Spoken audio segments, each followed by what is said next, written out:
One স্টুডেন্টরা, তোমরা প্রত্যেকে সাধারণ জ্ঞান অজানার আনন্দ বইয়ের পৃষ্ঠা 22 খোলো। এখানে দেখো দেওয়া আছে পাখির সাথে পরিচয়।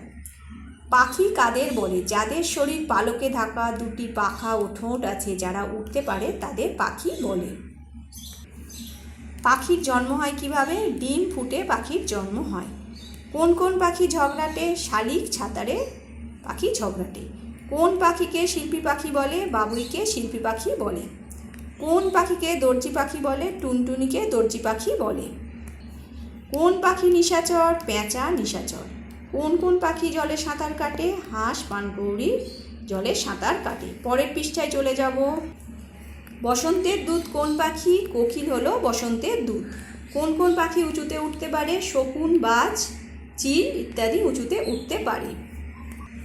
কোন কোন পাখি কথা বলে? কাকাতুয়া, ময়না, চন্দনা প্রভৃতি পাখি কথা বলে। কোন কোন পাখির ডিম আমরা খাই? হাঁস, মুরগির ডিম আমরা খাই। কোন কোন পাখি মাছ খায়? মাছরাঙা, বক, পানকৌড়ি মাছ খায়। কোন পাখি পোষ মানে? পায়রা পোষ মানে। ভারতের জাতীয় পাখিকে? ময়ূর হলো ভারতের জাতীয় পাখি। তোমাদের এই সপ্তাহে এই চ্যাপ্টারটাই পড়া থাকবে।